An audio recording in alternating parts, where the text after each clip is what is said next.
This is Bad Movies We Love, part of the Shice Podcast Network.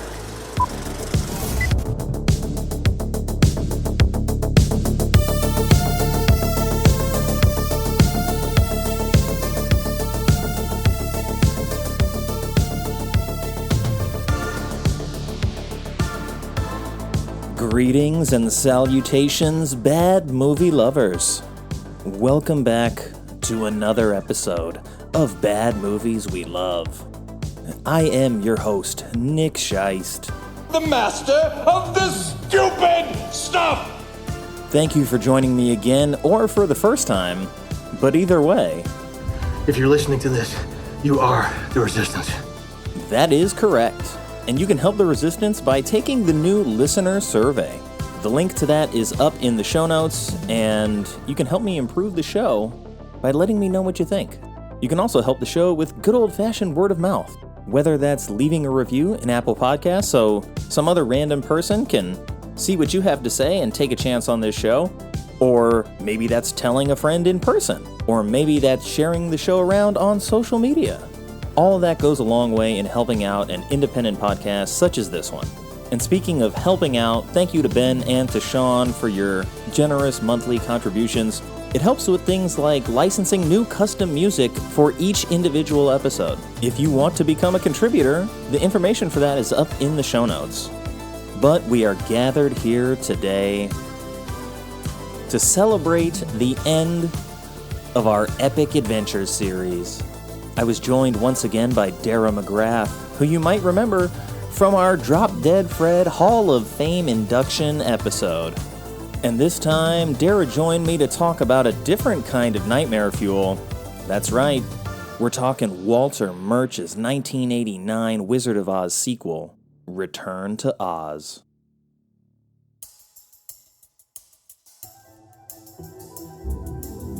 Wait a second, I don't remember this nightmare fuel from the first film. It's strange to see Disney making a movie like this. The Tin Man was cursed by a witch to start chopping his own limbs off. The Wheelers are obviously terrifying. I think everybody agrees with the Wheelers being terrifying. You're gonna have to stand on your hands and operate the arms with your feet.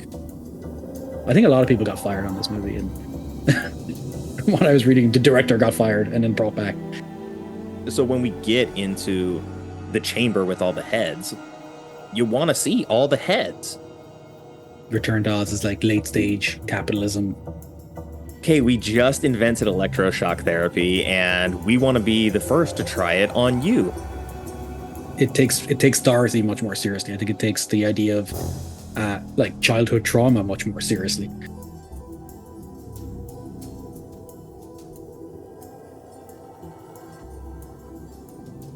Darragh, thanks for coming back. Hi, nice to be here. Yeah, it's nice to be back. Yeah, last time we got together was Drop Dead Fred time. Yes, yeah, and we've picked another weird movie that nobody knows what the audience is for on this round as well. Yeah, indeed. Well, hopefully it resonates with the same group of people that like Drop Dead Fred, because that has continued to be one of the more popular episodes of the show. So let's see if we can catch lightning in a bottle twice as we return to Oz from 1985, and this was directed by Walter Murch, also written by Walter Murch, Gill, and based on L. Frank Baum's, I believe it was Ozma of Oz was the main inspiration for this movie. And this was one that, I didn't see a lot as a kid. I was a big fan of the original Wizard of Oz. And if you ask like my two older sisters, I used to just make them play it over and over and just sit me in front of the TV and just watch Wizard of Oz over and over and over again. Yeah. And if I can find the pictures somewhere, I have it. They did a Tin Man costume for me for Halloween when I was, I don't know, probably four or five maybe. Oh, cool. And it's really good. So Yeah. I was surprised to see that like they put that much effort in at the time, but that's how much I loved the Wizard of Oz. So this one was always like, hey, I liked it. I don't remember all of the details of it, and I'm not sure if I was confusing details from this with another film, but What was your relationship to this film? Because for me, it was always, second fiddle to the one that I really love. I think I did always have them separated in my mind. I think when I was young, like quite young, like yourself, I did watch Wizard of Oz like a lot. It was always on TV. I think we must have had it on VHS or something. But I do remember watching that movie a lot. There's some freaky stuff in that movie too. I mean, the witch is scary and the monkeys are scary. Oh When yeah, she sends those the monkeys the damn monkeys were always terrifying. Yeah, I just heard like screeching when she's melting and stuff. Like it's freaky, right? So, Yeah. Return to Oz. I remember seeing it and just I don't remember like quite relating it to the first film. Like I didn't confuse it as like this is the same, this is the same actors or anything like that. I saw them as such separate things. Yeah. Even though it's telling the same, in the same world and everything like that, but I did have which I think is how it was intended to be, was that it was a different version of the Oz story. And it's so visually and thematically and everything else, it's so like darker that it sort of was an easy disconnect for me, that I didn't necessarily think, oh, you're ruining the original or anything like that. I mean, I was like 7 or 8 or whatever, so I wouldn't have been able to figure that out anyway. But I remember also just thinking this is like this is a more for grown-ups, I guess. I mean, I would have been when did this movie? In 1985? Yeah. I mean, I would have been like 2 when this movie was released, but I didn't see it until I was like definitely 8, 9, 10, maybe. I mean, I don't think it was the most easily found film anyway. Yeah, it was probably the same. I probably saw like 11 or 12 range. Yeah. And it's so thematically different and stylistically different than Mhm. the original Wizard of Oz that it doesn't even feel like it's necessarily in the same universe. I mean, we know some of the characters, we know some of the names, but if you were to just like play these two movies side by side, you wouldn't think that this is necessarily a sequel to the original film. And to think that it's also a Disney film after they bought the rights from Yeah. MGM, and to have it be darker maybe than the original. And you say more for adults, right? But I had to think that in my mind as I was watching it last night. This is always something that I thought was darker, and I still think that it is. But Dorothy is significantly younger. Mhm. Whereas, it was Judy Garland played her at 16, 18, I maybe. think she So was like 16. Yeah. so I'm like, okay, she's not it's like she's a child, but she's not like a little kid. And in this, it's like, okay, well, this is technically 6 months, I think, after the events of the first film. And now Dorothy is 6 years younger, to the point where it's like, oh no, she's really a child now. And then all of the characters in the film are sort of like anthropomorphic creatures. None of Mm. them are here. We're adult male actors like wearing a suit dressed up like a lion or a tin man or a scarecrow. It's like, okay, this is a weird little robot with a man inside of it. So all of those sorts of tones changed. And so it it has this weird like crossover appeal in that it is like designed as like a dark mystery for kids, but also the way that it comes across is, I think, a lot scarier on the surface. So it is more adult in that way. But then just thinking about the original film, I was like, yeah, that's pretty adult too, but I think more palatable for kids in that it's not as frightening. Right. And it's got songs, which Yeah, that's true. really That nice helps. songs. Yeah, definitely helps. I think with when I saw this movie anyway, I think there was a lot of movies being made around the same time. So in my head, I always kind of have it linked with the Dark Crystal, Yeah. Labyrinth, obviously. Um, so those kind of 3 movies together form a sort of weird trilogy of like dark children's fables. And I've always I was watching those movies a lot when I was younger. So the Dark Crystal was very big in our house. We loved that. And then you had Labyrinth, was obviously the kind of probably the more popular of the between all 3 of them. I'd say I think that's probably the most watched one anyway. Um, and they do share DNA. I think those 3 movies. And it's strange to see Disney making a movie like this. where you wouldn't really expect Disney to be. This is like 80s Disney. This is pre like Little Mermaid or whatever. I mean, they were family friendly and they did not make movies like this. So it did feel kind of like, like Tim Burton got his hands on, and there's definitely like, I think this movie definitely influenced Tim Burton, to bring that up. I think we were talking about him in the last podcast we did. But I think there is a sort of very kind of like strange darkness to this film that would never be done even in a modern day Disney movie, I don't think. Yeah, I think Tim Burton actually had mentioned that the Jack Pumpkinhead was the inspiration for his Jack Skellington. Yeah, I mean he's got to be. Yeah, it's like they look the same. So yeah, right. Yeah. But in terms of just like the visual palette of this film versus the original Wizard of Oz, you look at like how colorful the original movie is, and some of the just like the filmmaking decisions that were made at the time. You've got a significantly like richer color on screen until you don't want it. Like until it matters in the film that we're going to take that away, or until it matters in the film that we're going to bring it back. Like when we first arrive in Munchkinland, right? Like it's gorgeous. Like the set design's great, very, very colorful. In this, it's like Oz lost all its funding. And so the lights are out and like the gardener hasn't shown up in a while and everything's overgrown. It looks really like dirty and drab in comparison.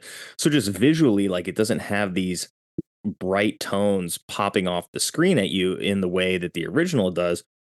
And so it sets a much different tone, because even in, the original film, like, isn't it black and white, or it's like in sepia, like when it starts? It's black and white or sepia at the beginning. And then, I mean, the film was used to show off color. That was the idea of the original movie. So you have her going through the whirlwind, and then it doesn't just kind of turn into color. And it's still really impressive to see that. While you're right that Return to Oz is like late stage capitalism. Like it's the end. it's like, oh God, it was like Detroit 10 years ago or something. It's like, which I went to Detroit 10 years ago and I loved it, but I was like, this is where it gets you. This is Oz meets RoboCop. Yeah. I mean, it is very RoboCop, to be fair. There is literally a RoboCop in this movie. Yes, that is correct. Yeah, that's true. Yeah, I hadn't considered that. That was made before RoboCop, wasn't it? It was. Yeah. But yeah, just like, so looking at it and seeing not just that, like it's very distinctly different visually, but to consider like the reasons why this movie is being made versus the reasons why the original is being made. I didn't read the books, so it's hard for me to know what the intent behind the storytelling was. But given that the first film was made with the specific intent of like, hey, we're showing off color in film, and that's the goal. We want to make that a big part of the film's identity. Like that's taken away from this. And I feel like a lot of the film's identity here comes down to the relationship that this Dorothy has with her parents, right? This is 6 months after the events of the first film. She had this adventure where at the end of the first movie, she comes back and we're like, okay, it was a tornado. Maybe she got a concussion and she's waking up and she had this dream, right? We're all we're willing to accept that at the end of the first film. And then here we have 6 months down the line. It's like, okay, this wasn't a dream, or if it was, she's still very much hanging on to it. And, this is turn of the century, where it's about to be 1900. And her guardians, which is her aunt and uncle, like, well, we don't know what to do with you, so we're taking you to the insane asylum to start the movie. To start zapping your head. Yeah, it's like, hey, we just invented electroshock therapy, and we want to be the first to try it on you. So I think there is like sort of this romanticism of the way that the original is portrayed, and that it's very innocent and childlike to be like, oh, I had this fantasy of what really happened that replaces the devastation of what this tornado did.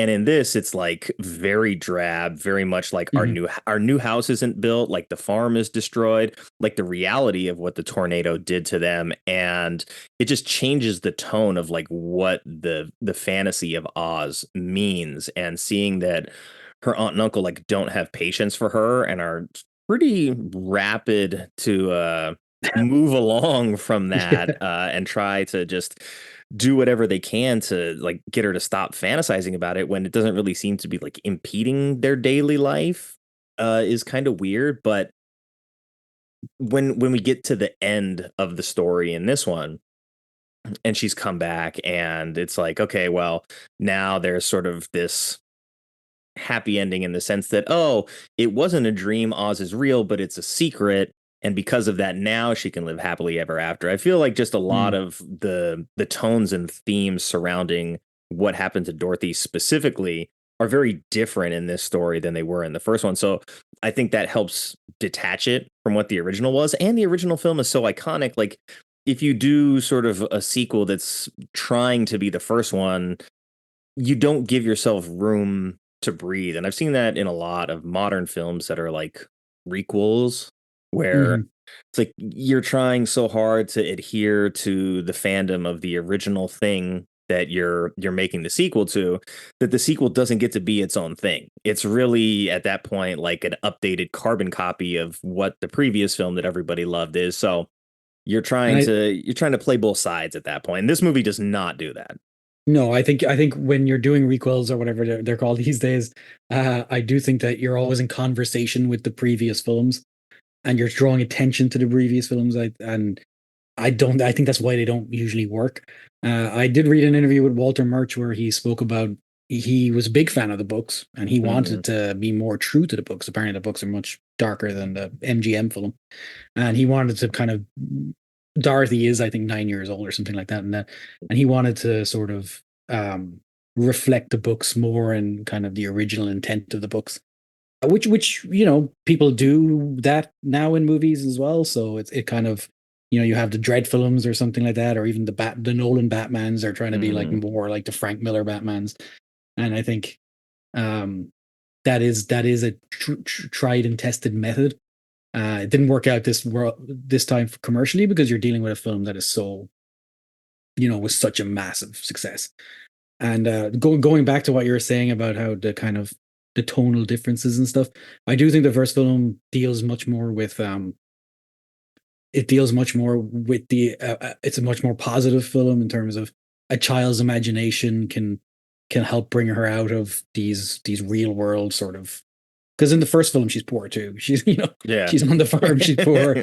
There's a woman trying to steal her dog or something. She's in a dark place as well in the first one, and the second one much more seriously. It takes Dorothy much more seriously. I think it takes the idea of like childhood trauma much more seriously, and that a person's upbringing and kind of surroundings can really the imagination and creativity that children have can help them deal with reality, but it can also sort of be used as an escape that doesn't help them really move forward or get out of the situation that they're in.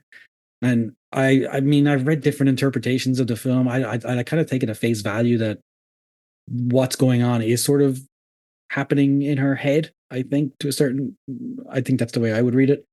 And because all the characters, you have the idea of the doctor is in the Oz as well, and it's the same thing happens, I think, in the MGM one.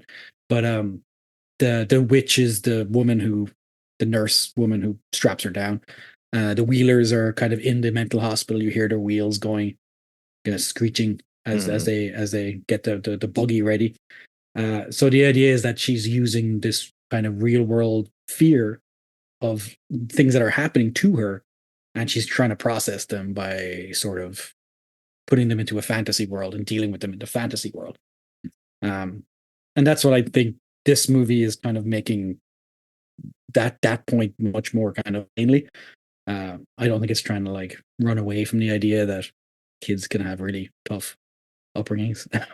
Yeah, and in this too, there's no, I guess, like concrete evidence to we'll call it like the real world that the Oz experience actually happens. You know, she finds a random key. She just sort of like is loosely putting together something that she wants to see in it. Well, this is this key that was sent to me by my friend on a shooting star, and but then at the end, you know, she just sort of wakes up near the riverbed where she likely passed out after running away from the insane asylum all night long, and she's found, and she begins to realize too that all of these people in my real life were characters that were in the story of Oz. And at the end where she's like, Aunt Em, come and see Ozma here in the mirror, and Ozma's like, nope, you can't tell anybody about that. So yeah, Ozma drowned in the river when she ran away with you. So yeah, I know, she just disappears. She just disappears and she never comes back. And like the nurses try to help them. I'm like, what's going on here with this evil nurse who's trying to get you out of the river?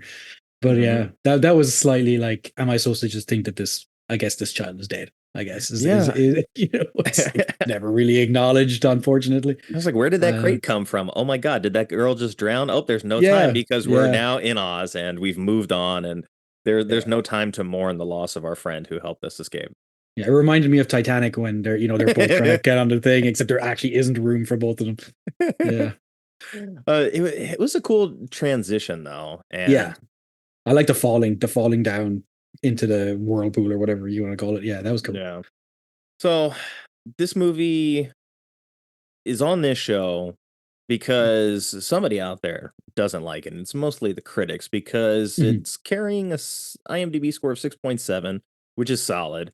Metascore, as always, drags it down because it's got a Metascore of 42. The Rotten Tomato critic score is a 58, audience score 71. Letterboxd has a 3.4, so similar, right in line with IMDb. Gives it a Bad Movies We Love total score of 61.2.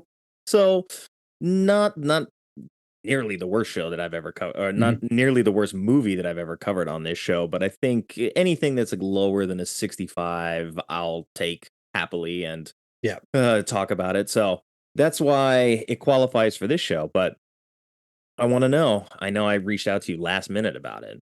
But did you prepare a synopsis haiku to let the people know what this movie is about?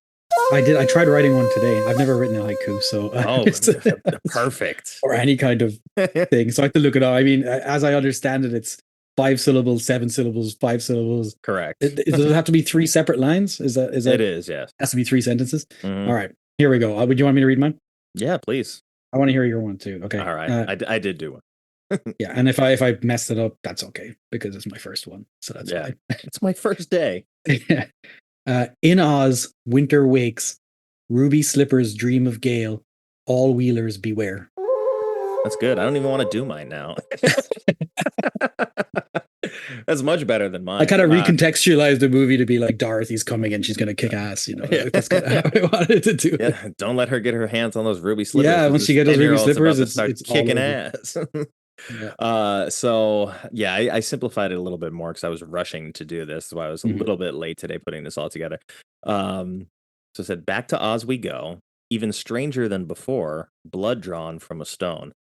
And so if you've seen the movie, then yes, you'll know that I'm talking about the Gnome King. But if not, you're like, what is he talking about with blood from a stone?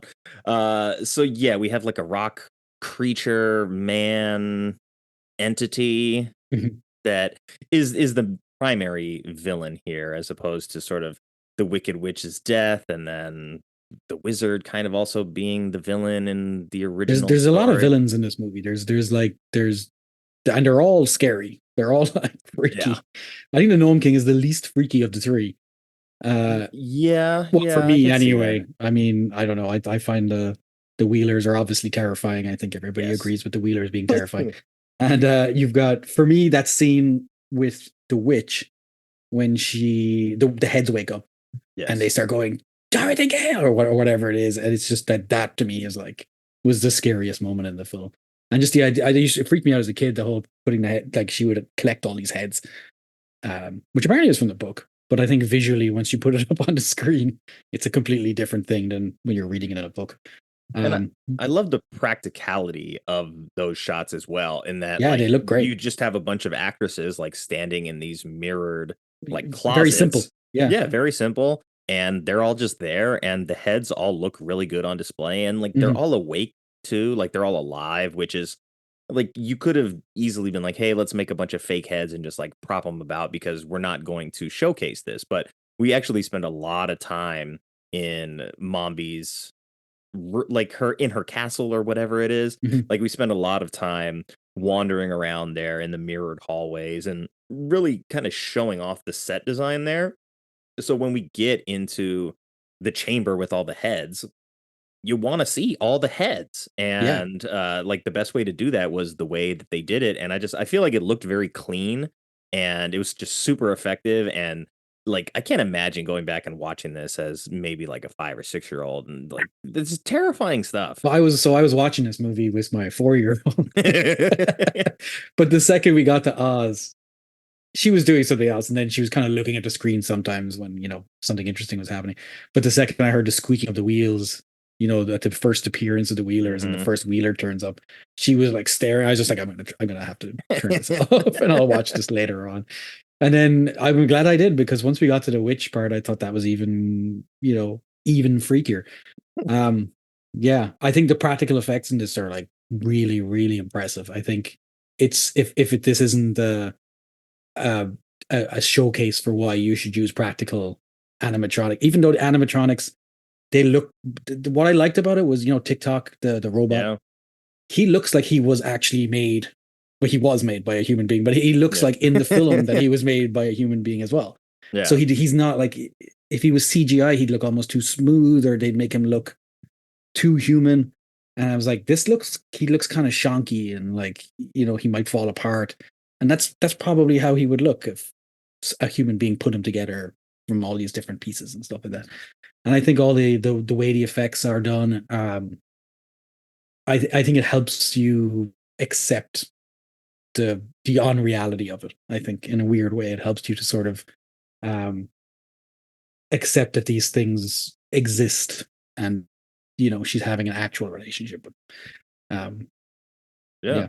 No, absolutely. And when you talk about TikTok and sort of like just the composition of his structure, and it's like he is sort of like a Tin Man replacement Mhm. in that way. We've got sort of like a Scarecrow, but he's Pumpkinhead. So it's like they took all of like these characters that we already knew, removed them from the story, and then gave us like slightly different iterations of very similar like character archetypes, I would Mhm. say. Because we have our Tin Man, who's like, when we first meet him, he's so stiff that he can't move, so they have to oil him up. And so similar to this, like you have to wind him up in order for him to Yeah, work. he's got the 3 different winding Yeah, things right. It's like, for oh, thinking, whoops. moving, and Just wind them yeah. all at the same time. Every time you wind one of They were them, just big. turn them all. Yeah. Her I little think they run child out at hands. different paces, I guess. Yeah, that's great. And the wheelers, I always remembered them as like being on rollerblades, and it's like they kind of are, but it's just like a Yeah. giant wheel rather than actual rollerblades. Because that like rollerblades didn't really happen until the 90s or maybe the late Yeah. 80s. The first ones were getting made, but my own childhood trauma was like, no, they're rollerbladers, and I remember them being on their hands, but they have those like creepy masks too. But yes, congratulations to you for sparing your own child that childhood trauma that we experienced, so that they don't have to have nightmares about the wheelers for the rest of their life. Yeah. I mean, I watched how they did the wheelers, and like they just trained guys to do that they were just going around. They're kind of like on stilts and wheels, Mm. which is the weird kind of like, how did they do that and not like break their backs? And then I watched how they did TikTok was kind of crazy, that the guy had to walk backwards, and he was bent over the entire time with his hands in one side, his legs in the front side, and he started walking backwards, and they had a TV set up in like the ass essentially, where he could like watch what he was doing, and the whole time he would just spend hours in this like really hot environment, bent over, almost like totally bent over. And I was like, that sucks for that guy that they hadn't invented some way of just doing it by remote control at that point, I guess.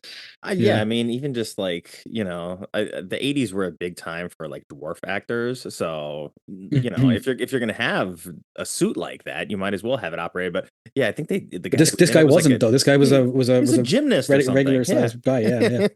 I was like, I feel like you probably could have use the guy who did R2D2 or something maybe, and I don't know. Yeah. Would you like this role? You're going to have to be in a big I'm sure he could have brass done suit, it. and you're going to have to stand on your hands and Yeah. operate the arms with your feet. Does this sound appealing to you? Yeah, I mean, I hope he got paid pretty good. I hope so too.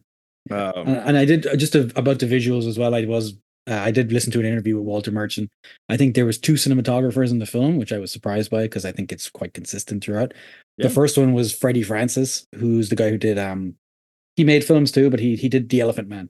He was he did a lot of really good looking kind of serious movies. I don't know why you would pick him necessarily as a cinematographer for an Oz film, but he's quite austere in a lot of ways.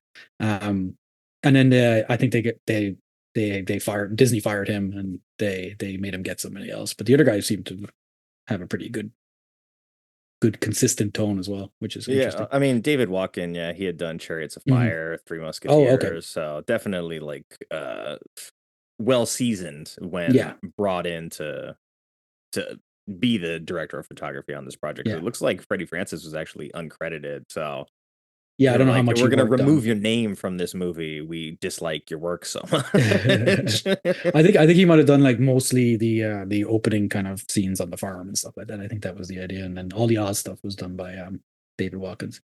Yeah, I mean, yeah. I think a lot of people got fired on this movie, and from what I was reading, the director got fired and then brought back.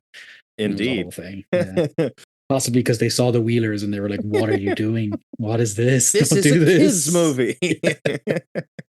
Well, before we get to the trailer and take a look at what this was advertised as in the 80s, why do you think somebody would say this is a bad movie? I think first and foremost would be if they've seen Wizard of Oz, and that's the kind of sort of, it is I suppose a masterpiece as well of like a great family film, if not one of the most definitive family films.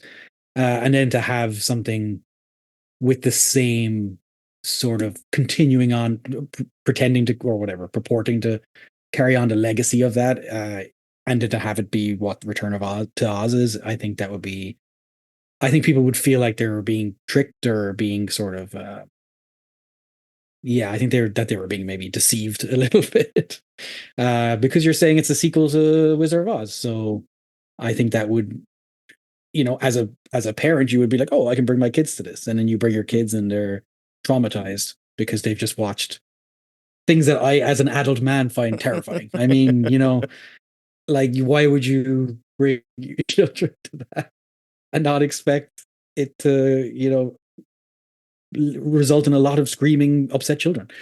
I can just imagine if, I don't know, but I think if it did, and you had a lot of kids in that theater, I don't think that the kids would be having a good time by any means. Yeah, I mean, I don't remember like if I actually was like really into it when I saw it the first time, but I know that it always stuck with me, and probably because it is so scary that I just carried with me these small visions of it, whether it be the Wheelers or the animatronic moose head or the headless witch, all those things just creep you out sort of on a fundamental level, where whether or not it's subjectively scary doesn't even matter, because like my mind is filling in the blanks. Like looking at the Wheelers now, I'm like, okay, they're not quite as creepy as I remember, but they're still super creepy. And, they're meant to basically like replace the monkeys that we had from the first one. And there's like a lot of them. They all just like sleep outside on the ground outside Mombi's house. So they're just like vagrants, and she controls this this army when of she's mobile riding vagrants. them like they're horses. That was like, she's like whipping them. I'm like, what the fuck? Yeah, so it gets creepier the longer it goes on, but let's go back and take a look at that trailer, and we'll see how creepy the trailer was, and if they tried to pull their punches when it came to selling. Is this is the original trailer that was like, I think or is so? it like maybe it's hard to. We'll find out in a second. I did not vet this before I decided to pull it up here. We'll probably be able to tell. I would hope so. Before we get to the trailer, it's time for a quick word from our sponsor. Tornadoes are really popular these days, so don't let some opportunistic real estate developer swoop in after disaster and try to buy you off of your land on the cheap. you need Harding Tornado Insurance. Other insurance companies are glad to take your money all year long, but always find a way to avoid paying out when you need it the most. It's like having your house sucked up in the funnel and then having it dropped right on top of you. Offering comprehensive coverage for a wide variety of weather disasters, Harding Tornado Insurance rips the roof off the competition. Because when you're in the eye of the hurricane, you want a company that's looking out for you. Harding Tornado Insurance, here to help you weather the storm. And now, back to the show. You see that okay? Yep. We'll go full screen. You mentioned something about a tiger. A lion. A cowardly lion. And he could talk, too, like the Scarecrow and the Tin Man? Remember how we spoke? Not to talk about us. Because it's just my imagination. Just how I did don't you know get if this back is the from original or not. Oz? You put them on, and you click the heels 3 Custom cut times. trailer for Oz. And then you said there's no place like home. I know you don't want to go to the doctors, but He you just has just that haven't slept the ad night ripped right out through and saved. since the tornado. Electric healing. This Yeah, she saw it, she was immediately like, oh, this is make it possible for you to sleep again. And them.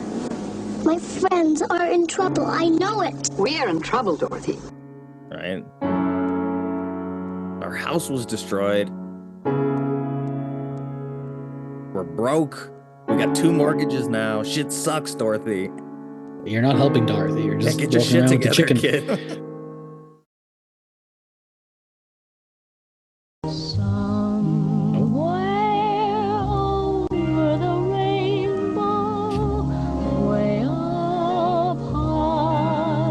Yeah, if this is the original and this is the actual trailer and they're using the song from the first movie. Yeah, that's a It's mistake. not like I don't understand why you would do it, but it's very deceitful. And Yeah, this a definitely feels modern like- day would do one of those. They do a nice song, but they put it through like a weird filter, so it sounds like it's in the distance. Or you get like some really sad I don't remember emo them. musician to cover Yeah. a very happy song. Yeah. I mean, it's doing a pretty good job of getting across the tone at least. Yeah. I mean, the trailer's scary. This is Isn't that a stolen lunch pail in your hand? Isn't that a chicken in there with you? The Gnome King doesn't allow chickens anywhere in Oz. Who's the Gnome King? Who is the Gnome King?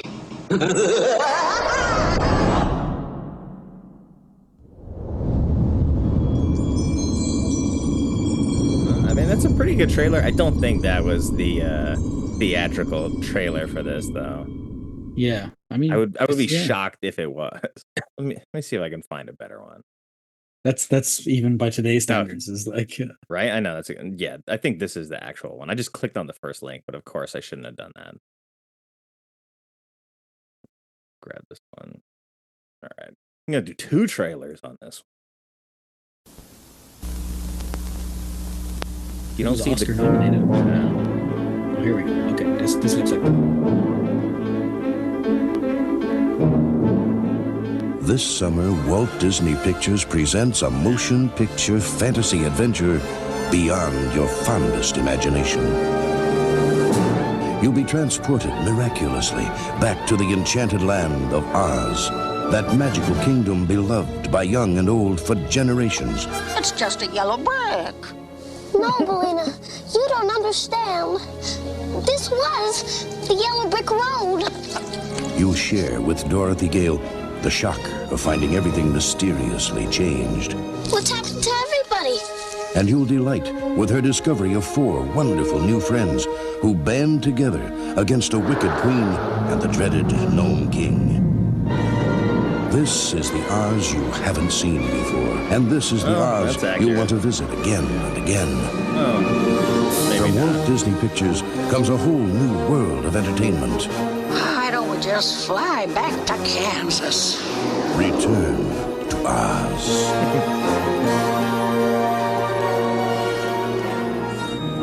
Definitely like letting us know that something is up, but not quite. I think the voiceover is definitely trying to connect the two movies quite heavily and trying to Yeah. be like, if you like the first one, you're going to love this one. I think that, which is, dishonest. It is a little bit because, it's like if I had to describe it, I'd be like, okay, if you took the first Wizard of Oz and just looked at that as like, oh, this is a dream that this young girl had. And like, yeah, there's some intense moments, but like looking at this, I'm like, this is a nightmare. Like even the Yeah. characters that we know look like nightmarish versions of themselves.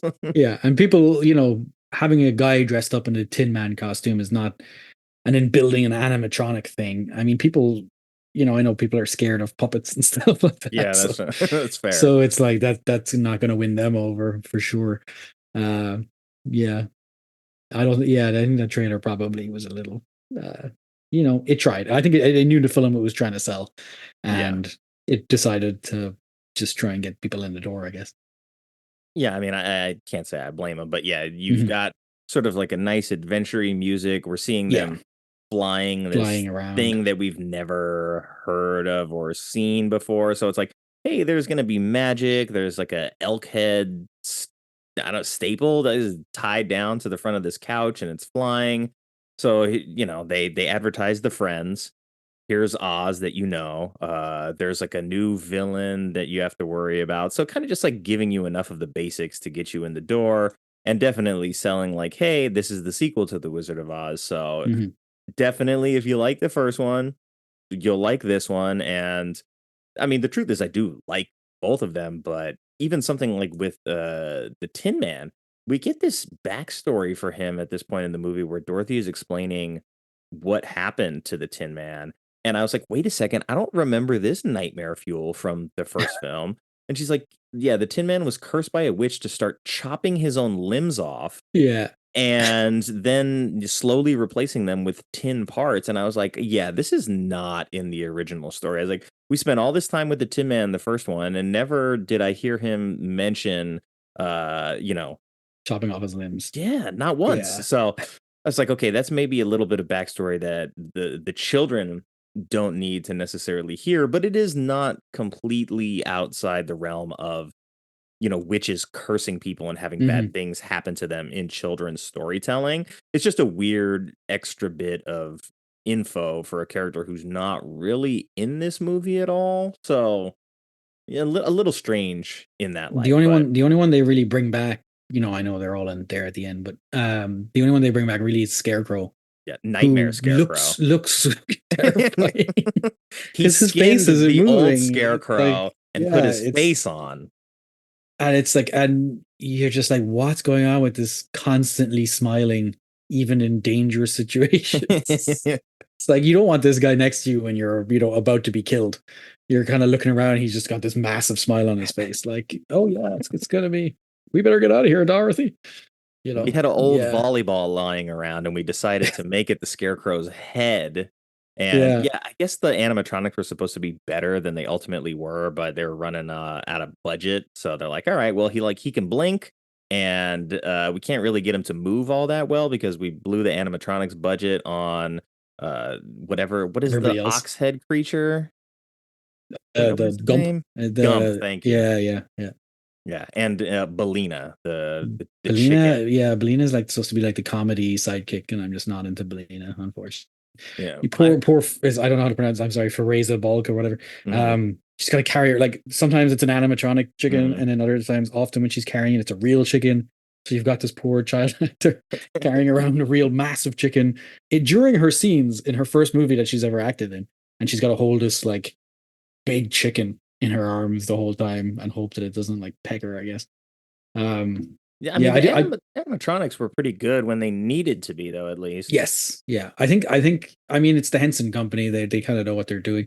I do think they probably maybe either changed the kind of end on the go, or I do think the third act of the film is a bit of it really like just slows it down, and like they're just kind of stuck in this little puzzle kind of thing with the Gnome King. And I just found it kind of boring at that point. Because the first kind of half of the movie is so much movement that she's going from place to place, which is like the original, she's going to different areas and stuff like that. And then at the end, they're just kind of in a big rock structure and they're stuck in there. And it's like, okay, I guess this is what we're doing. Yeah, I mean, the stop motion animation that they were doing with the rocks early in the film, like Mm, I like that, Dorothy is in Oz, but there's all these rocks that are like, just rocks on the spying on her. ground. But yes, the Gnome King has his spy who can just morph into any rock that's on the surface and get eyes on her. And so like they know the legend of Dorothy. They know she killed the Wicked Witch. They know all these things about her and they know that she's dangerous.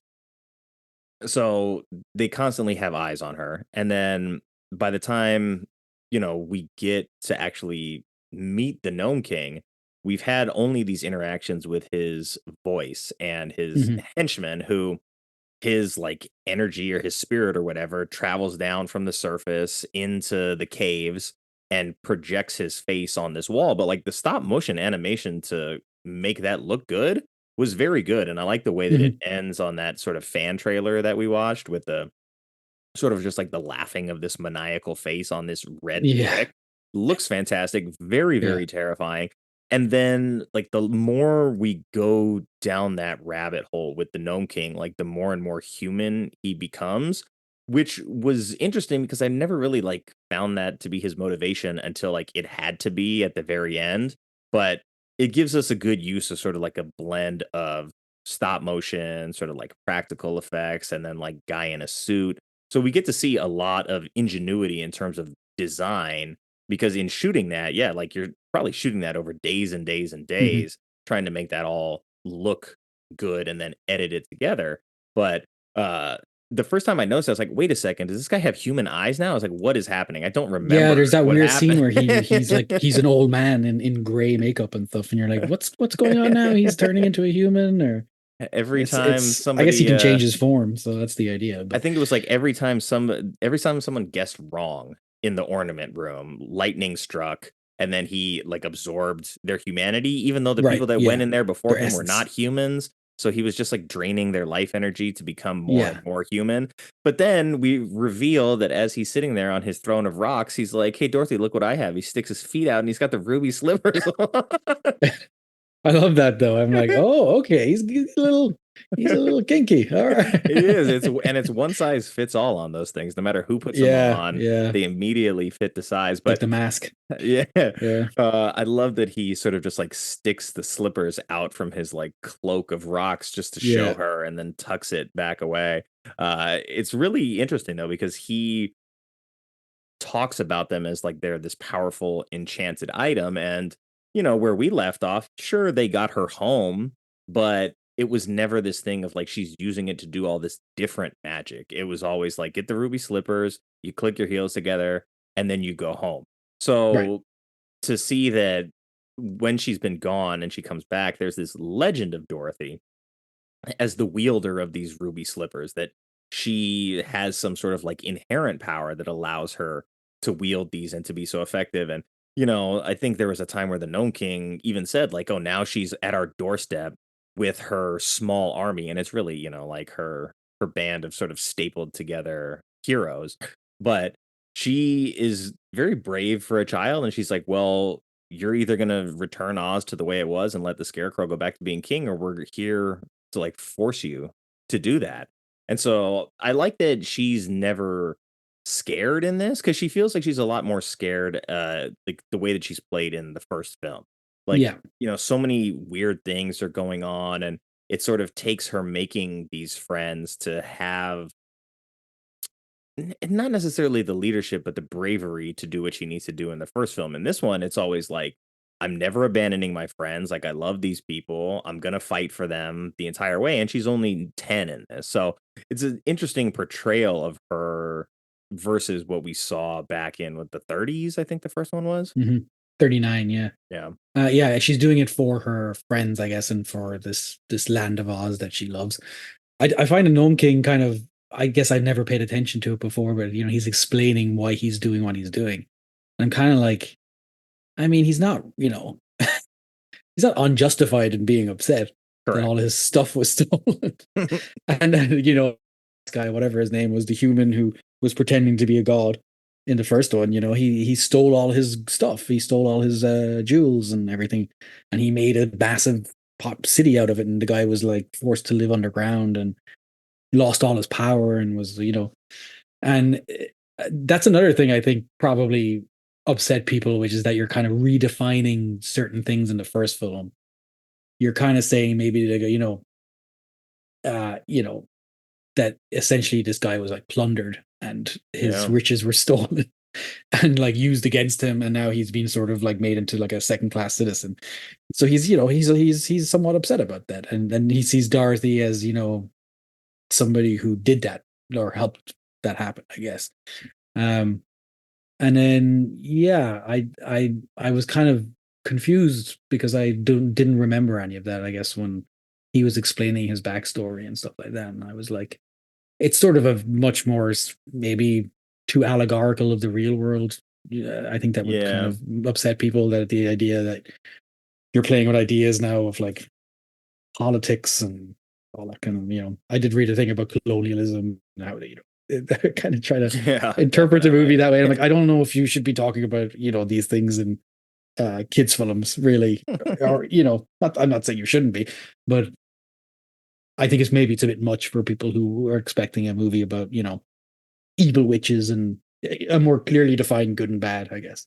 Yeah, especially with the original. It's like, yes, there's the wicked witch, then there's the good witch, yes, and then the and wizard is the great and powerful, and then we find out, okay, there's a twist. You pull the curtain back on him, and like he's just a man that's been lying. And I guess that is the first movie. I know like David Lynch and people like that. There's a whole thing about Lynch and Oz, and that idea of the thing, the godlike thing you look up to is not really there at all. It's just a lie or a deception. I mean, that is kind of, but that's pretty much the only thing that they do in the Wizard of Oz. I think you can have like one sort of you get one kind of subtext idea, and you don't go too far with it, but it's fine because the guy's still like, he's like a playful inventor guy, right? Oz. Exactly. He's just like he's a bit of a buffoon. Yeah, so but this film seems to be saying that he's a bit not a buffoon, that he was a bit like a kind of a cruel master sort of character. And did you ever see what was Great and Powerful Oz, which the Sam Raimi one? Yeah, where I saw it in the theater. Yeah. For some reason. I don't know why. I think I caught bits and pieces of it, but I don't really remember much of it. So I don't think I watched it all the way through, but did that give any more context to like who the character of the wizard was? Yeah, I think it's primarily about, isn't James Franco he is Oz, and he does come across as a bit of a, from what I remember, I saw the movie once, as a bit of a charlatan, or what's the snake oil salesman kind of guy. Yeah, I think he maybe starts the movie that way even. And then he comes in, he sort of like hustles his way in and sort of deceives people a little bit, kind of like that. I can't. He was like a circus guy. He was a circus guy back in the 1900s or something. They made a movie about him. I don't remember what he's called. But anyway, yeah, I think he's famous as being a bit of a shyster, or whatever you would call him. Somebody who's. There you go. Let's not throw that word around too lightly. I'm sorry. No, it's okay. I was curious because I had recently seen The Wiz on stage, and I've never seen that. I thought that was a lot of fun, and so I was like, do I really want to like watch a whole bunch of Oz content right now and see all the different ways that it was done? Because Wicked is coming out, I think, around Christmas time or maybe like Thanksgiving this year, and I've seen Wicked, which is a great musical as well. So I was like, all right, well, maybe there is more room. And when you look at what Wicked does, it's like, hey, the Wicked Witch wasn't really like wicked to begin with. Like, she went to a place where she was different. Everybody treated her like shit and exploited her.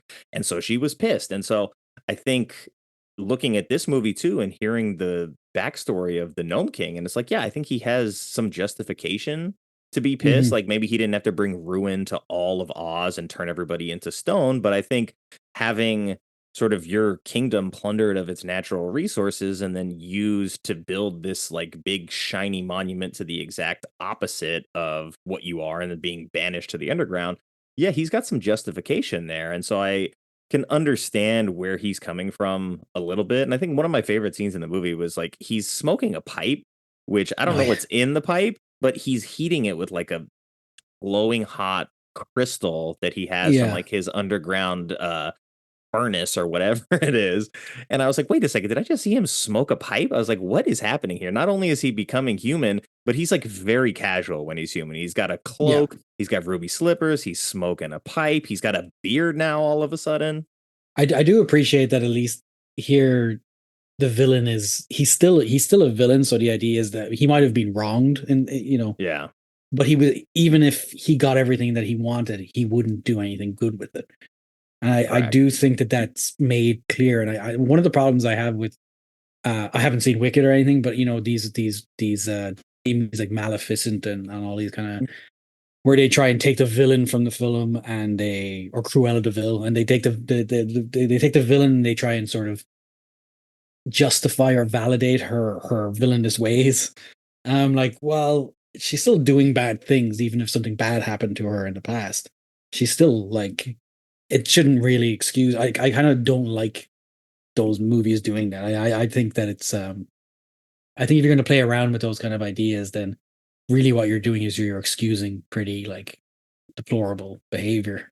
Yeah, well, I would like to see those ideas continued, right? Because I feel like Cruella is actually a good, well-made film. And is it? Yeah, Emma Stone's very good in it. I only saw trailers and stuff. I didn't watch the movie, but I heard it was good. Yeah, it was like kind of like Devil Wears Prada, but built into that universe. And so I think they do a good job of explaining like why she gets angry, why she becomes the villain she becomes, and it's kind of like a Joker origin story for her. There's a lot of like Tim Burton's Batman in there, I feel.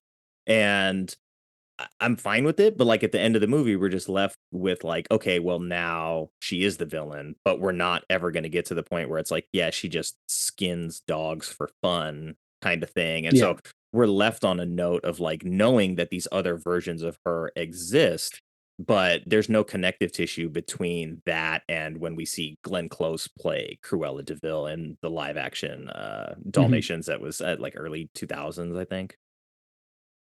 Yeah. So or the cartoon. I mean, yeah, because I think like Maleficent does a pretty good job of that in the same light as well, and I think like Snow White and the Huntsman is also playing with a lot of those ideas as well.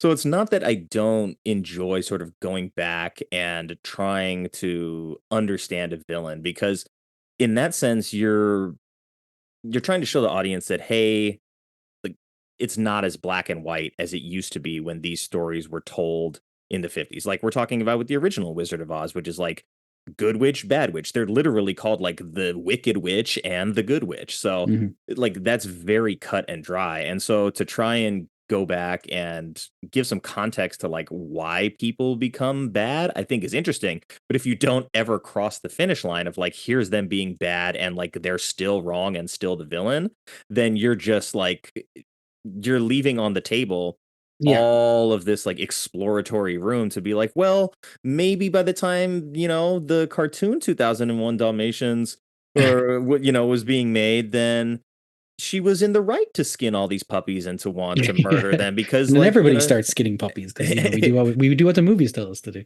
And I think that is my problem, that you don't see like Joe, you said Joker there. I think that's a good example actually of like, you don't see it ends on a celebratory note of him overcoming his, issues to become who he's supposed to be. But like, then he goes out and he kills a bunch of people. Like that's the, he tries to, whatever movie you're basing it on. I don't know what Joker he becomes, but generally speaking, he tries to kill like lots of people all the just time, casually all the time, like as many as he can, when women and children, doesn't care. And I think if you're not showing that, then, and I think this movie does kind of say that actually this guy is still a bad guy. It's just, I think this movie actually handles it better than most, because we're not starting with like the origin of this character. We're not like, oh, he was like, he worked in the mines and he found all these emeralds that were enchanted. And then the wizard showed up one day and robbed his ass. He's a hardworking class man. Exactly. We don't get that version of it. We see that even when he's in control, he has the ruby slippers. Oz is in ruin. He's kidnapped the king. He's turned everybody to stone.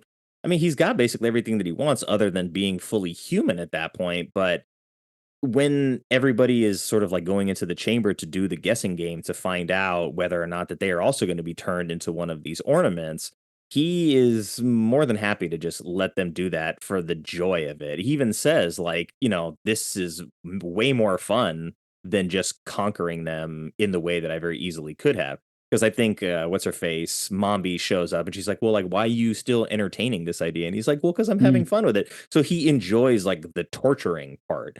Yeah, And he's sadistic. And he and just likes collecting. He likes collecting misery.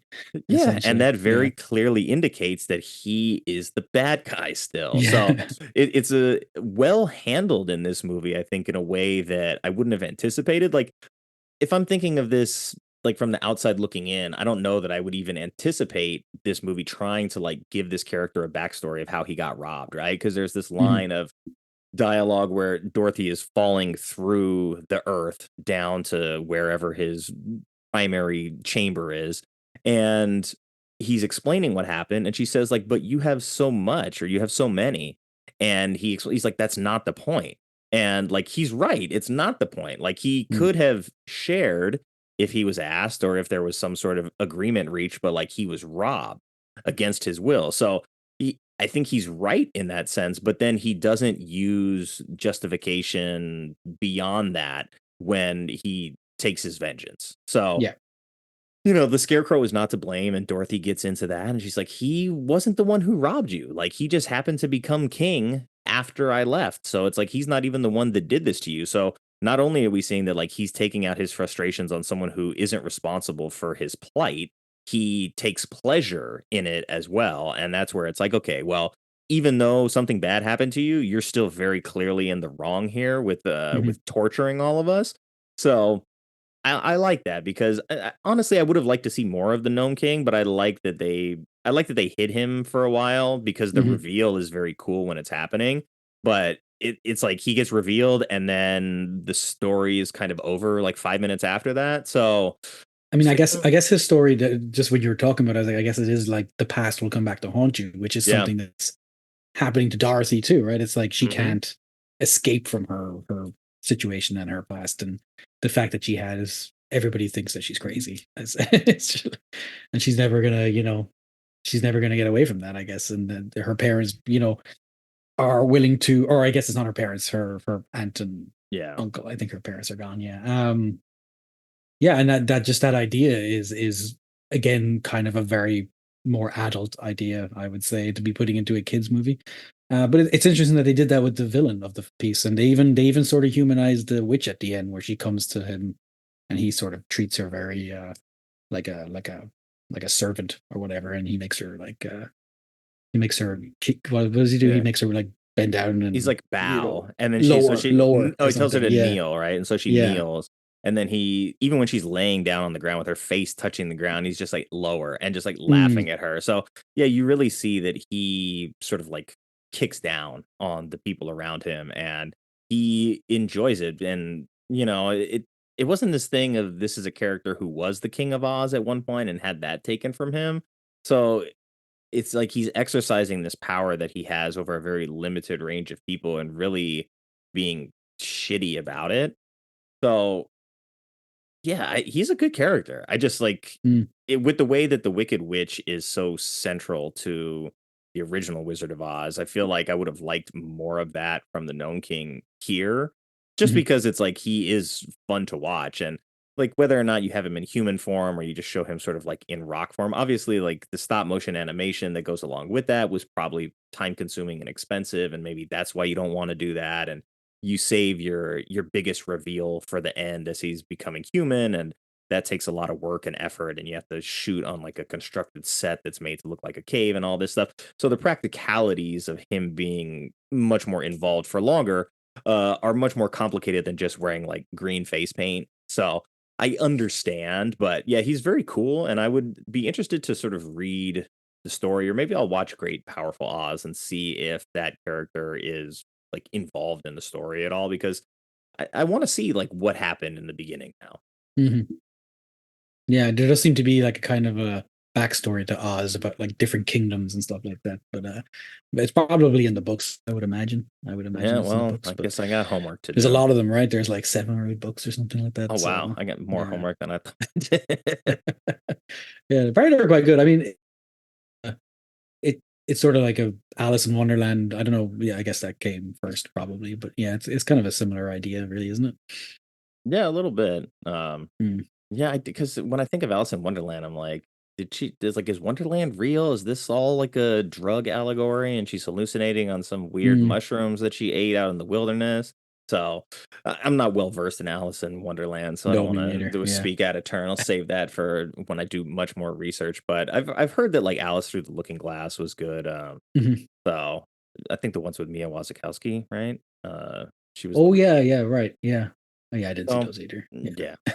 Yeah, I've seen like bits and pieces, and like Johnny Depp kind of scared me, and I was like, I'm not sure that I'm ready for him as the Mad Hatter. So maybe I'll Yeah. just put a plug in that and watch it later. But maybe I need to do like a huge fantasy binge all of a sudden at this point, because this sort of like got the wheels turning, and also like we had just done Conan for the last episode. We did Mhm. Masters of the Universe Love Conan. before that, so we're doing a lot of like big sweeping fantasy stories that require a lot of like practical application, a lot of world building, all this stuff. So I'm in the mood for it now, probably more than ever. But, speaking of homework, how do you feel about doing some trivia? Time for trivia! Okay, well, since the last time you were here, trivia has changed a little bit. Not a ton, but just in the sense that when we used to do trivia, it's like, hey, we're just doing it for fun. You get a question right, get a question wrong, whatever. Now, based on the number of questions that you get right, we're going to have bonus spins on the wheel of questions. And that wheel contains additional questions like how you would approach certain things about the movie. Like, if I'll give you an example. Like, if this movie was going to be made today, who would you want to direct it, kind of thing. Mhm. So, the more questions you get right, the more spins of the wheel that you're going to get. Okay. All right. So, away we go. All right, question number 1. Director Walter Murch was fired, but enlisted the help of a bunch of friends and fellow filmmakers to get him reinstated. Can you name any of those filmmakers? I'll give you a point for each one of them. Okay. George Lucas.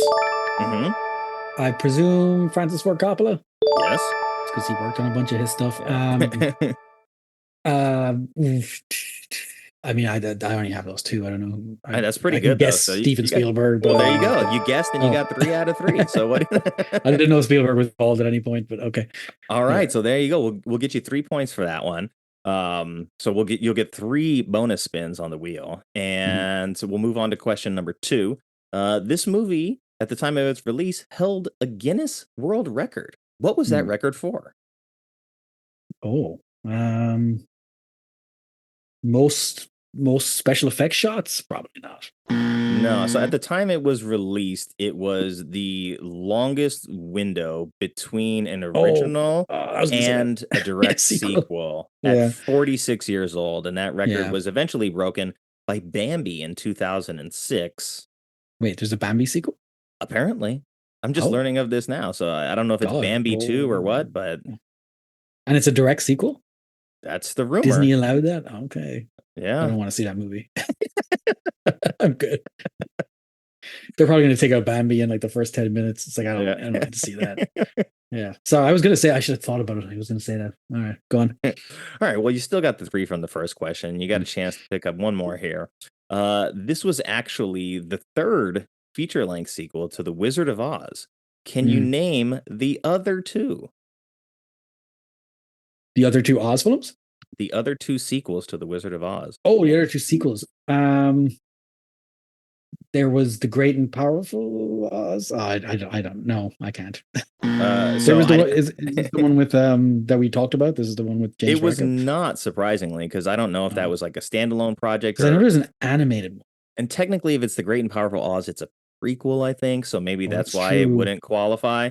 But the ones that I saw listed were The Wonderful Land of Oz from 1969 and Journey Back to Oz. So different versions, basically, of this movie that exist out there. And so not only do I have 7 books to read, I also have another 4 Oz movies to watch. Wasn't there an Oz movie before The Wizard of Oz? Wasn't there like a silent one? Or there's like a 1919 or something like that. I think there was another Oz. It's probably only 10 minutes long. Yeah. So you're probably that's an easy one. So yes, there's an infinite amount of Oz content out there if you're really into Oz. The Ozverse. Yeah, well, there's also the Oz TV show, which has a lot of right. references to Emerald City and sort of the fantasy nature of actual Oz. But yeah, it's a show about prison, so don't get it confused. Oh, right, And yes. accidentally start watching that and be Yes, like, oh, Adebisi. there's a Yeah. lot of rape in this, and this is way different than the Oz I remember. This is even darker than Return to Oz. Yeah. Yes, it is. But it is a great show. It was like the HBO series that sort of I never spawned watched the whole HBO. thing, but I watched a lot of episodes like at night. They'd be on in Ireland and stuff like that. So I remember Adebisi, Oh, the yes. Adebisi character, and I remember there was an episode where a guy gets like crucified to the basketball court or something like that. Some and then I just remember a lot of the actors from it. There was the guy from Whiplash and the guy from Edie Falco got her start there before Sopranos. So it was like this was like the HBO legacy series that predated the Sopranos. So it's like it was kind of like a showcase for like what HBO could do. And then all of a sudden, like Sopranos became super popular like a year or two after that. And then HBO was just like making fantastic shows all the time after that. So this was like beta testing.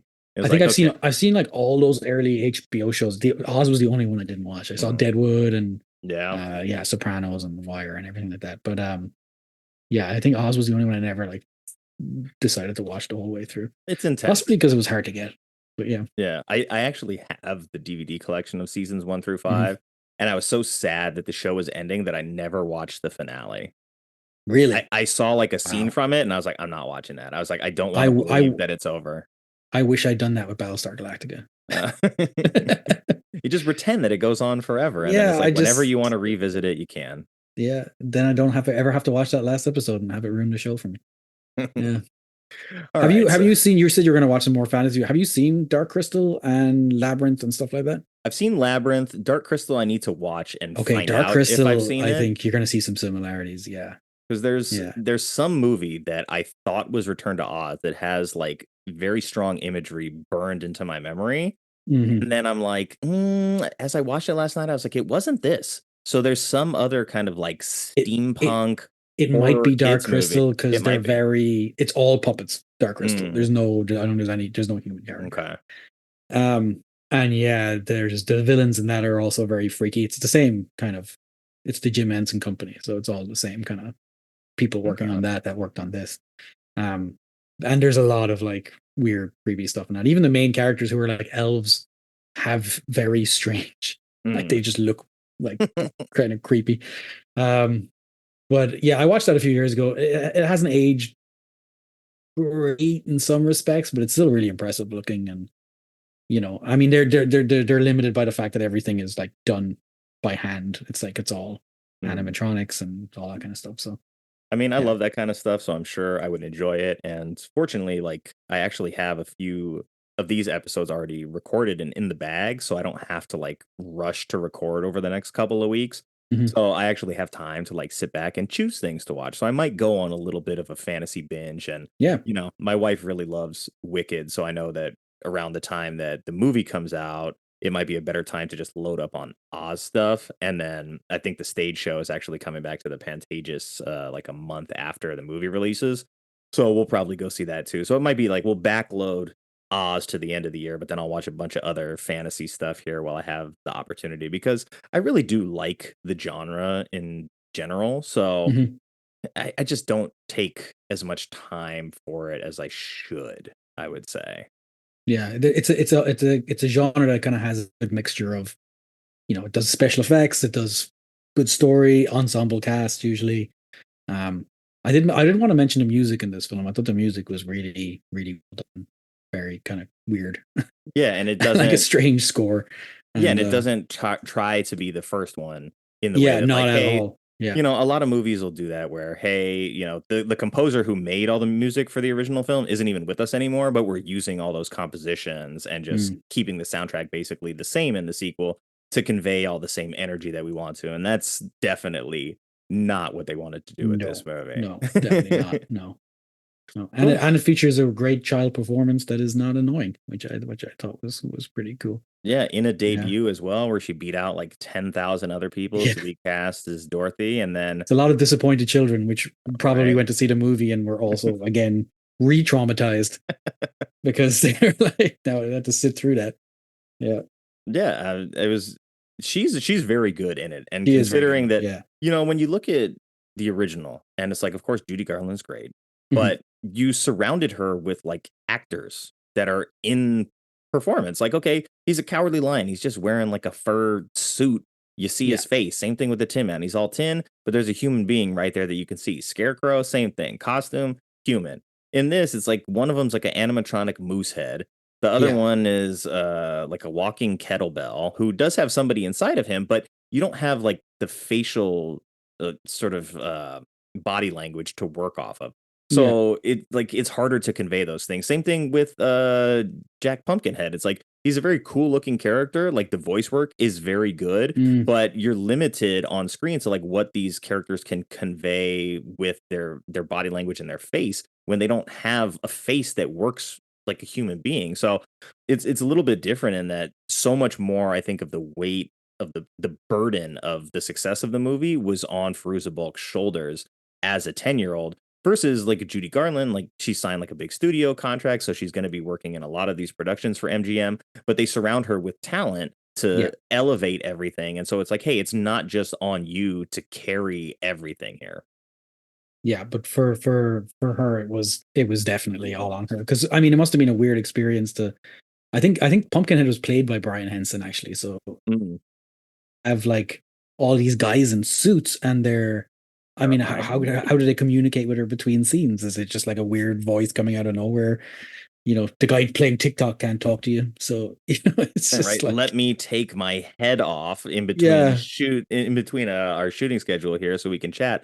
But also a little bit of weird sort of connective tissue information is Stephen Norrington, the guy who directed Blade, but also did League of Extraordinary Gentlemen, which is going to be an upcoming episode, and also Death Machine, which is a previous episode. He was Gump. No way, really? Yeah. So like, there's a couple directors. I love Gump. There's a couple directors that have been on the show a couple times. So it's like he's sneaking in here a third time as an actor here playing the animatronic head of Gump. So I don't know if he puppeted it or if he just did the voice or what, but I just looked down and I was like, Stephen Norrington. I was like, that's weird. It's funny when you have like, I mean, this film is Walter Murch, who was an editor. He's already known for this is the only film he directed, I think. It was, yeah. And then you have, it's funny when you get like directors who come from like slightly weirder spaces, I guess. Like they usually make kind of interesting, somewhat divisive work. So Stephen Norrington would fit into that, I think, with the films that he made. Yeah, and it's like for Walter Murch to go to his next project and be like, well, I did this movie. He's like, well, didn't they fire you? Be like, they did, but then they also brought me back. Well, yeah, we're not going to let you direct another movie. He's like, okay, well, I didn't want to anyway. And then this becomes his directorial debut and his only movie as a director. Yeah, so it's kind of. I mean, I listened to an interview with him. He just did like last year for, I think it was The Hollywood Reporter. I mean, he seems to be fine with. I mean, he was also a very successful Oscar-winning editor and everything. Yeah. So he didn't seem to have much. And you would think that this is a very difficult film to direct. You were dealing with a lot of different like stuff that's just like not easy. People rip into George Lucas, but like. Those movies are not easy to make. You're dealing with like too many moving parts for one person, really. Yeah. But also, so I think he should be given some credit for absolutely. And if surprisingly good job. If this is the only film you ever made in your life, like it's still a big accomplishment. Like this is not a bad film, despite the low Metascore, and it's very, like you said, very difficult to have actually made this film in the way that they made it. So like.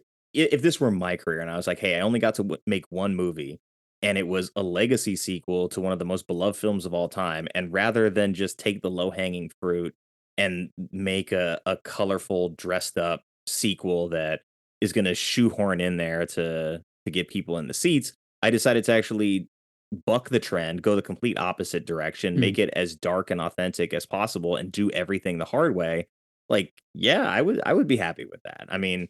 So I'm glad to hear that, like, in recent interviews that he is content with his career. Yeah, he seemed happy that he made the film he wanted to make, and it turned out the way, even though it wasn't popular commercially, he made the film he wanted. He's proud of it.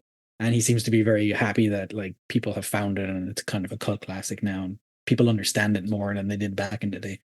So that must be nice for him. That must be nice, and he must feel like he made the right choice ultimately. That he made the film he wanted to make. Yeah, I mean, from like an artistry standpoint, it's like if you're Yes. an artist Yeah. and you did the thing that you wanted to do, and hey, not everybody liked it, but the right people liked it, and you can be happy with that. That's perfect. I mean, I just talked about Waterworld on this show not that long Yeah. ago, and like Waterworld is an amazing example of crazy practical effects doing everything the hard way. Yeah, it flopped financially at the box office, but it made its money back. The people that made it are happy with it. Kevin Costner's happy with it. Kevin Reynolds ultimately left the project and Costner took over. But to see that like that movie spawned this Waterworld stunt show that ended up being so popular that it's now licensed in 7 other countries. So like the legacy of it is still alive in a different way than I think would have been intended. But now that there's the 3-hour cut of that movie too, you can really see sort of a fuller Wow. version Yeah. of what that idea was supposed to look like. And I really had a great time talking about that as well. And so I think in looking at these movies that are older, and like Waterworld's 95. So looking at all this stuff pre 95, pre VFX heavy decisions, and Mhm. seeing how difficult it was, and like the artistry, the craftsmanship, the technique, the timing, all this stuff that went into making movies like this, then I think is just like it's stuff that really sort of scratches a particular part of my brain where I'm like, wow, this is so difficult to do and to execute on a high level that I have respect for anybody that even attempts to do this kind of stuff, because I see why CGI came along and just it was like, oh yeah, we'll just make some digital fire instead Yeah. because We just have some blowing up a building programmers is do it. complicated. Yeah. Yeah. And I do Blow I up, do have blow up a the lot building. of I do have a lot of respect for like those kind of personalities who are often, Yes. somewhat divisive, but like Kevin Costner, I really like I kind of admire him because he is full of himself, but like he uses it in a way that he's like, I'm gonna make a massive epic science fiction movie on water, and it's like, why would anybody want to do that? Yeah. And then he does it, and he does make it. I mean, people hated it, but people also, I think now people are looking back and they're like, it's not, it's fine. And I really like Field of Dreams and stuff like that. And I think you need like personalities like that in Hollywood and in Yes. filmmaking in order to kind of push things forward a little bit, even if they don't always work out perfectly well. Even if they're a little divisive, because otherwise you just get the same movies over and over again. And I think that's kind of where we are now. You need to put the odd weird choice, and I think sometimes it kind of works out, sometimes it doesn't. And I think this is an example where it didn't work out for Disney commercially, but I think artistically, I think it worked out pretty good. Yeah, I mean, like, I don't think it could be any necessary like truer of an artistic vision than it exists as it is. I like I said, I haven't read the source material, so I don't know like how close it is to the book, I but think I like, think that is what he wanted to do. He wanted to do something closer to the source material, so he seems to. And there's a lot of characters that pop up at the end that are all references to book characters. There's a weird frog in the background. I yes. don't know if you saw him. It's like somebody like how long did some one person spend on that frog man for like a background character for 2 seconds?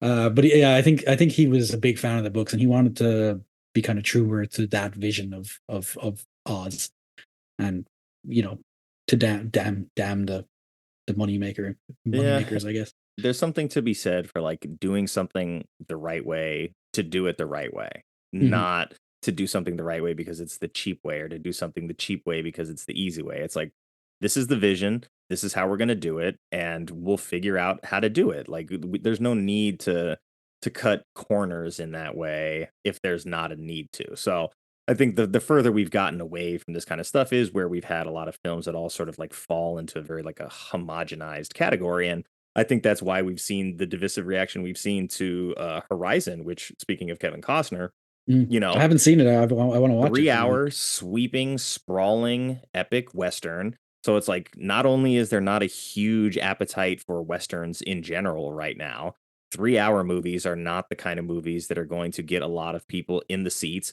You're asking your hardcore audience of television fans that watch you on Yellowstone to get off the couch and go to the movie theater and watch something that Mm. isn't Yellowstone, while telling them, I'm done with Yellowstone because I wanted to make this movie. you're self-financing this, like you're directing it yourself. Like he's so heavily invested in what the vision of this thing is. And then to have it on screen and like the first movie ends and it's like, hey, guess what? Like chapter 2 is going to be awesome. But chapter 1 was all prologue. So Yeah. it's like, it's really slow, but it's a lot of good character work, a lot of building. It's all set up though. So it's like a chess game where it's like, this was all just like positioning the pawns because in chapter 2, shit's going to start to hit the fan. And at the end of that 3 hours, I was like, I wish chapter 2 was right now because I would watch a 6-hour version of this if chapter 2 was starting right now. But it wasn't. And then, hey, now that's delayed. So it's not going to release in August. So now everything's going to change the way that the vision of this movie was supposed to be because it didn't do well at the box office initially. And now it's pulled and it's getting to streaming and yada, yada. And Warner Brothers, I mean, they're a whole disaster right now. And that's just kind of like an example of how they mishandle a lot of things. Isn't that great that that's such like a Kevin Costner move that he's been kind of like under the radar for since what, like 1995, like 30 years or something. And it's like you get one more chance, you get one more shot. He just does the 3-hour epic Western in a genre that nobody wants to watch. And he's like, screw it, I'm gonna do it. Yeah. And it's like, that's what you get one more shot and he takes a risk. He takes a big risk. It works out for like James Cameron every time. I don't know why, but it doesn't work out for a lot of other people. But there you go. Yeah, I mean, James Cameron is very selective in that, like, hey, he's only going to make one movie every decade at this point. He's going to spend the entire decade making just that one movie.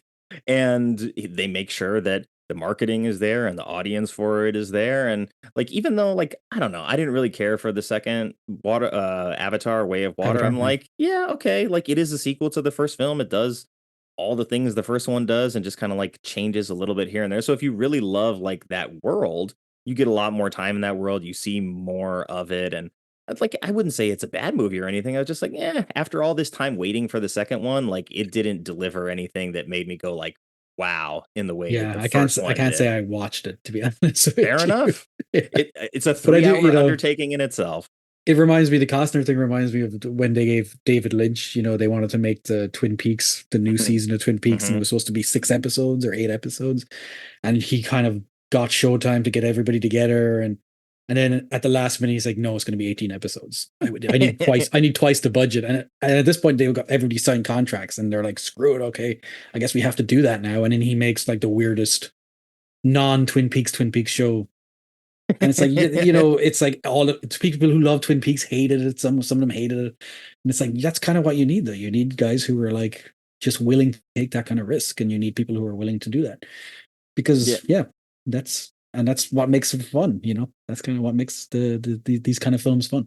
Yeah, and I think maybe they'll be discovered in 2 years and they'll be on this podcast. So yeah, maybe. But I think like directors like that, like guys that are visionaries that are just like, they're not afraid to fail, and not being afraid to fail gives you a lot of freedom to be creative. And then like, just what happens. If people don't like it, they don't like it. But if you stay true to yourself and you did the thing, it will work for the right people. And then over time, there will be enough of those right people that it always seems to find an audience, doesn't it? Yeah. Yeah. And I think especially now, it's probably more accessible to stuff getting made now than there was before, because like things that are digital will have some streaming releases. So there's so many times where I see a movie in theaters and I'm like, hey, this was really good, people should check it out. And then like 2 or 3 years later, it's finally like on a streaming service, and like all of a sudden it's starting to pick up momentum, and it's like the number one thing on Netflix because people are actually getting able to see it because it had no budget to do any advertising. It was in theaters for a week. It didn't like do any award shows or anything like that. So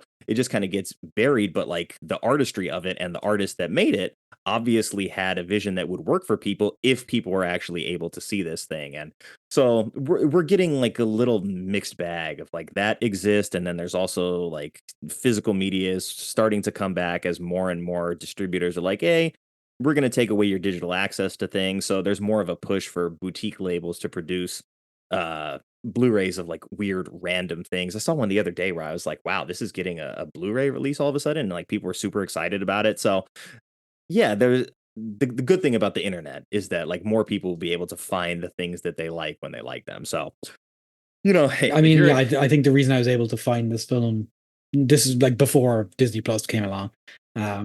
This was not an easy movie to find, especially when I was living in Ireland. It's not like there might have been a US edition, on DVD, but you couldn't, you know, it was too costly to get it, and the transfer was terrible and stuff. I mean, I downloaded it, I pirated it probably when I was 18 or something like that, and that's how I was able to rewatch it years later. And then this time I didn't even have I didn't have Disney Plus because we just canceled it because it was like screw it. Yeah. So I literally just download again. But we'll edit that part. Sorry, Walter. I didn't realize Walter Murch was still alive. I'll send him $5 or something. Yeah. Yeah. $3.99 rental on $3.99. Apple. And just, hey, I mean, you're out on Amazon. Well, you're out here, you're spreading the good word. Hopefully maybe 2 or 3 people will rent it after this, and then like that'll put they should. I think $12 in his pocket. I think people would have a good time with this movie as long as you know what you're coming into. I think it's probably, you know, it's a really good adaptation of the story. I think it's got some great performances. It looks fantastic. It's weird, very weird. It is, and you know, people like weird, so that's good. And you can, you know, you'll see things in this movie you were not expecting to see, and that you probably don't want to see. But yeah.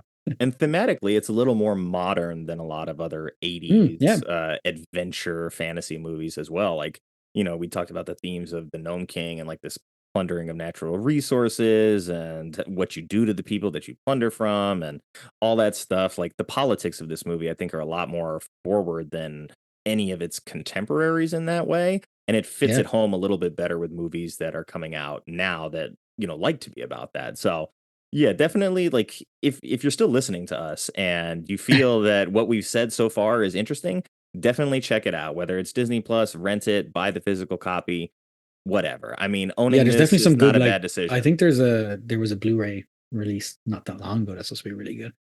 I don't know who put it out, but yeah. All right. Well, you did get, let's see, you got those 3 questions right on trivia. So we're gonna spin the bonus wheel.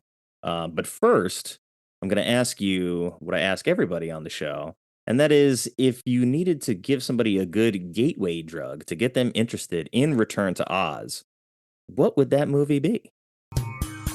I probably would recommend like something like Labyrinth or something. Yeah, probably Labyrinth is probably the better one. They're pretty similar, I think. Maybe it's too similar. Yeah, I could see that. But, you know, I was thinking of the same thing, and I was like, you know what? There's something else out there that might be a little bit more fitting. And I still kept coming back to Labyrinth, but I'm going to give you a mirror version of that. And I'm going to say Pan's Labyrinth is a very good that's a good option. Choice. And it's a lot more modern. More people have seen it. I mean, it's Guillermo del Toro. Yeah, that's a way better choice. I mean, like they're very close. And I mean, they are. I think the story in Pan's Labyrinth of this young girl who is dealing with like the fascism in Italy during World War II era and needing this escapism and it being like a nightmare world that she's in. Yeah. Obviously, Guillermo, I think, has seen this movie, has seen Wizard of Oz and made this for a reason. He obviously watched Labyrinth. And like the movie's not called Pan's Labyrinth because he doesn't have these influences, you know? So I think that's a good modern choice. And if you really want to get down with movies that have Labyrinth in the title, like those are both good options for you. Yeah, I guess there was like Spirited Away was around the same time. That's another one where it's a young girl goes into a kind of fantasy world. Yeah, super creepy if you want an animated version of it. Yeah. All right, well, let's spin this wheel and see what questions we get out of it. All right.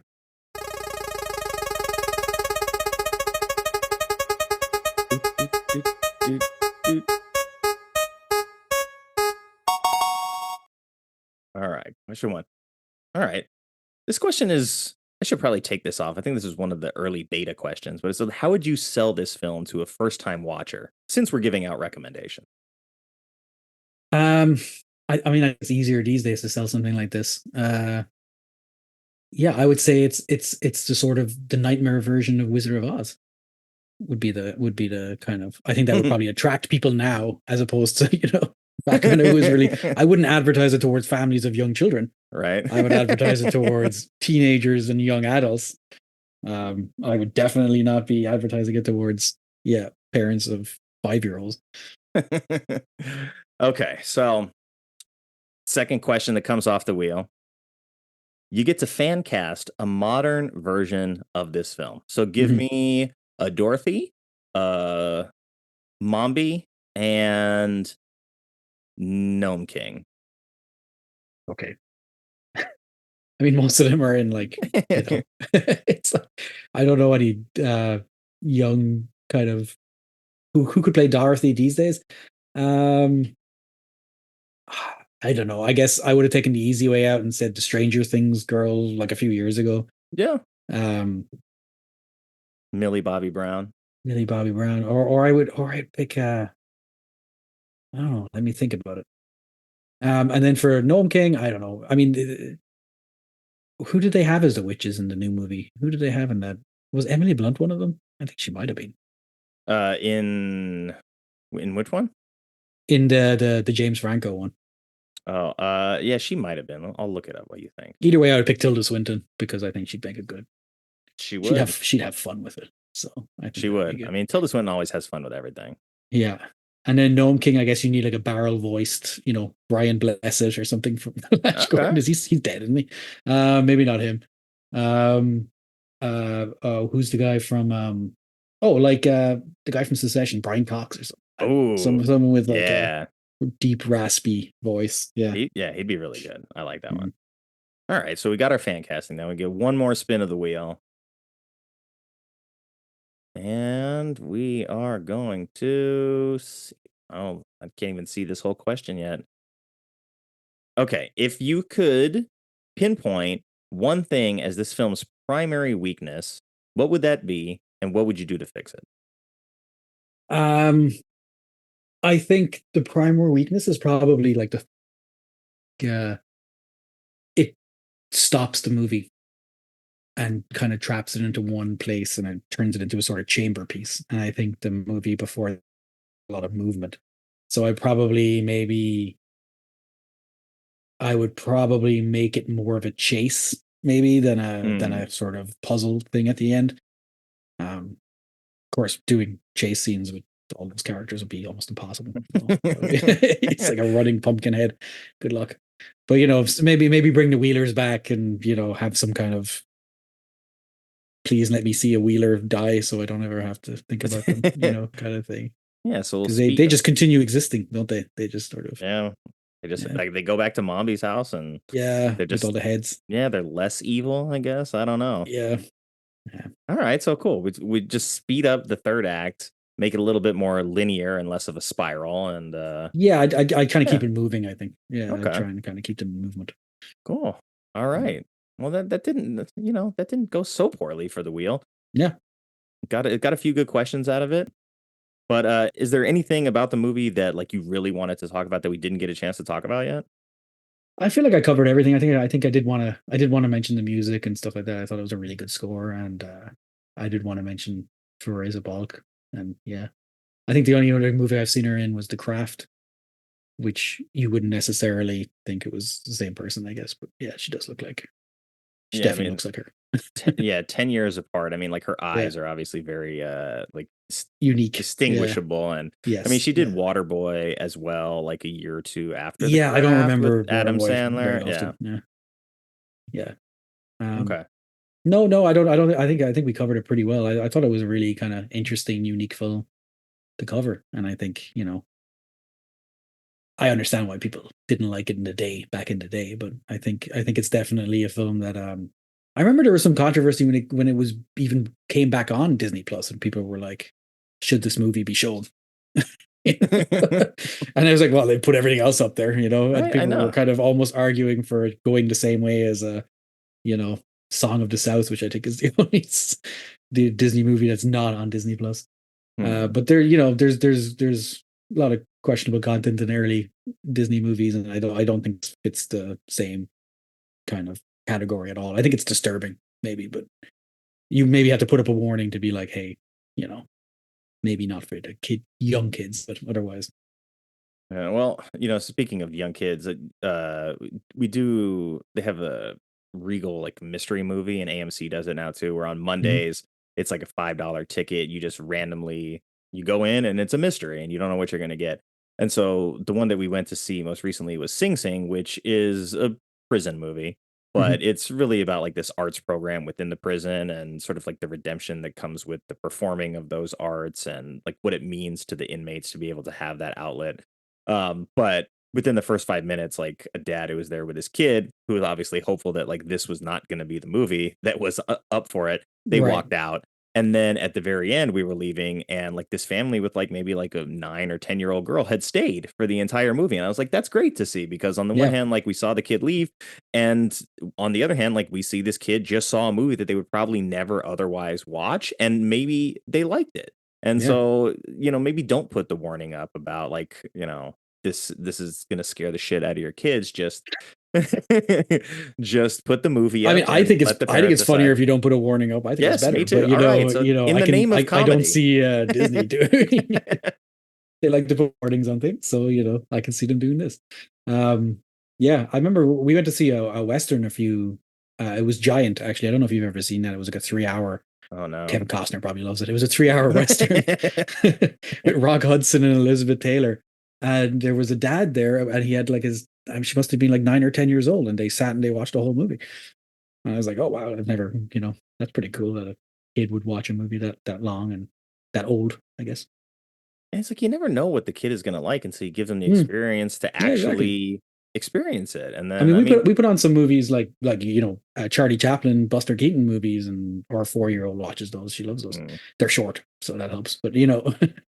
Yeah, definitely. But like it's the 3-hour version. Funny man doing funny stuff. You know, it's kind of it's in black and white, but like she doesn't seem to care, and there's not any, you know, editing really. It's just essentially one shot, one take. But she would watch those and she'd laugh and stuff like that. So, cool. Yeah, I'm glad to hear that. Kids, I think, are more receptive to these kind of movies than we like to pretend. Yeah, it's like it's our preconceived notions and our adulthood that gets in the way of just like letting them make their own decisions about something that they see. So I mean, I watched it as a kid, so it was, you know, didn't give me too many nightmares. So. Not too many, no nightmares I couldn't handle on my own. Yeah. Okay, all right. Well, let's move on. We'll do some word association, and then we'll wrap things up and get out of here. Sound good? Okay. Yeah. Cool. Word association. All right, so I'm going to say a word. You're going to give me the first word or phrase that comes into your head as a result, okay? Okay. I feel like I'm not going to be good at this. Word associations. We'll see. We'll see what happens. Yeah. It's fun. All right, so first one, wicked. Witch. Okay, fantasy. Sword. Like sword and sorcery. Yeah. Oz. Yeah. Oz green. Mombi. Mombi, the first thing that came into my head was like Mambo number 5, which is that's the answer. Mombi number 5, yeah. All right, and that was a lot of girls' names too, like the heads. So there you go. Yeah. Last one, chicken. Chicken Little. I don't know. Yeah. Cool. All right. Well, yeah. I just wanted to like switch things up and close it out with a little bit of comedy for everybody that's listening to us for 2 hours talk about nightmare fuel for children. So yes. Yeah. I appreciate you taking the time. Is there anything that you're working on that you want to share right now? Have you done any more episodes with Felicia on seeing faces in movies? No, we did. I think I did 3 episodes with her. I haven't. Yeah. Yeah. She said it was my last time. So okay. I haven't been asked back. Well, she's on a break right now. I think she's gearing up for a new season in a month or 2.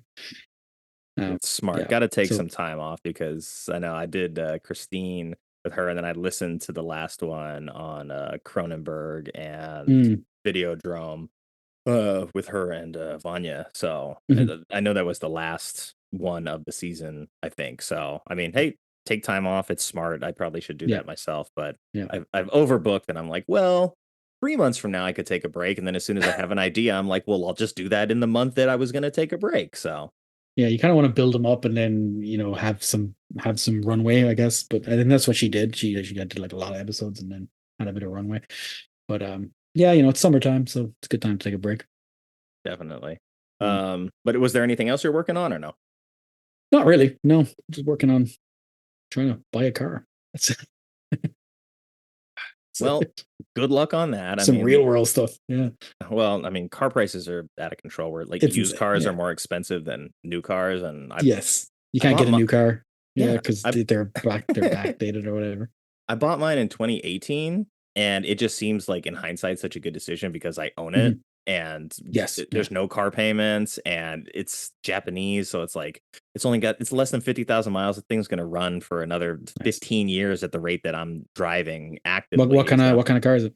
It's a Mazda 3 hatchback, so it's stick shift, so the gas mileage is not as good as I was hoping, but it's still fun to drive, and that's why I did it. But like we've been a one car household for a while because my wife leased like a Volkswagen SUV, and it was like $350 a month, and it was like, you're working from home, like what do you need a card for? You don't go into the office, we don't take it out.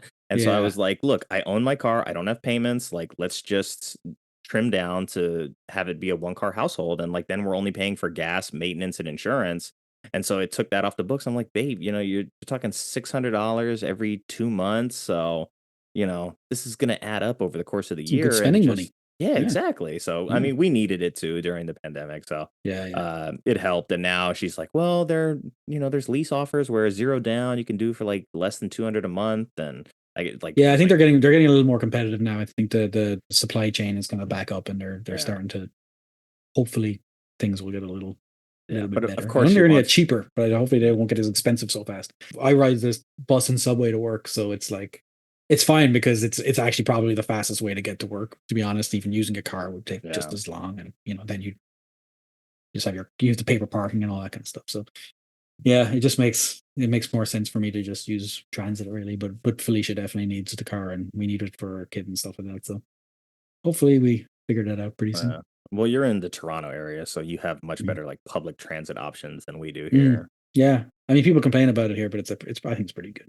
Yeah, it's significantly better than LA. If people from Toronto listen to this podcast, I'm gonna get roasted for saying they're gonna get like hate mail, like 1-star reviews.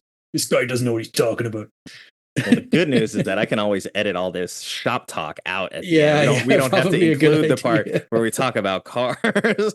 No one's tuning in for that anyway. Cool. Well, thank you so much for being here. It's always a pleasure to talk to you. You bring your worldly accent to the show, and it works. Everybody loved Drop Dead Fred, and that episode was really popular. So good. I'm going to give you all of the credit for that, and none of it to myself. But if you ever want to come back on the show, do another movie, just let me know. I still have a gigantic wish list that I'm working off of. Yeah, send me the wish list because I'd be kind of interested in. I know you want to do Judge Dredd, which is the only issue. I loved like the character Judge Dredd in the comics, and I know I've read all of them. Oh, okay, good. And I know everything there is to know about Judge Dredd. I just don't like the Stallone movie, so yeah, I don't know if that would allow me to do the episode because I would like to be a part of it, but I don't like the movie, unfortunately. So, mainly because it's so like stupid. Well, stupid I can handle, but it's like insulting, really. I liked it when I saw it the first time as a kid because I was in such, I was so like blinded by the fact that I was watching a Judge Dredd movie that I forgave it everything. But yeah. So like I had no connection to the comics, so when I saw it, I was just like, it's just a Sylvester Stallone movie where him and Armand Assante are clones for some reason. I'm like, Rob Schneider's here. Okay, whatever. Yeah, the Schneider stuff is the real problem. Yeah. I mean, Mean Machine look cool though. Like the effects are fucking. The cursed earth stuff is cool. Yeah, cool. For sure. All right. Well, I will send you the wish list. I know I've got the next month lined up for August, and then Schwarzenegger. I can do Schwarzenegger movies in September. So I've already done like 2 or 3 of them, including Conan now. So I've got to really look for like the bad ones now, and just like focus on the really bad too ones. Hard. Yeah, it's not. He made a lot. What's the one with Gabriel Byrne as the devil? I used to like that one. What was I know that's End of Days. End of Days. Thank you. Yeah, Someone it's got like a new metal soundtrack. Yeah, a friend and a fellow podcaster had actually asked me. She just mentioned, she listened to the Conan episode. She's like, I'm so glad you got to talk 80s Arnold. And I was like, well, I'm going to be doing Schwarzenegger, so if you're interested. And she was just like, well, I do like End of Days. And I was like, all right, well, let's get you on the calendar, and I'll make sure that we talk End of Days. Yeah, strange. Yeah. Yeah, cool. All right. Well, have yourself a good rest of your evening, sir. Yeah, you too. All right, it was nice talking to you. We'll chat soon, okay? Yeah, thanks. Bye. Later. Thanks again to Darragh for taking the time to chat with me and take a trip down memory lane all the way to the fantasy realm of Oz. If you had fun with us, I've got all of Darragh's information up in the show notes, so you can listen to him talking movies on other podcasts, you can find him on Letterboxd reviewing movies, and of course, thank you to everyone who took the time to listen to this episode. I know you have a lot of choices when it comes to podcasts, and I appreciate you spending your time with us. I hope you enjoyed the show, and if you do, please consider leaving a rating on your podcast platform of choice and telling a friend about it. And the support page is now live over at ko-fi.com. That's ko-fi.com/badmovieswelove. I'd love to hear from you, so if you have a bad movie you love or would like to be a guest on the show, you can contact me at badmovieswelove@theshice.com or at badmovieswelove on Twitter and Instagram.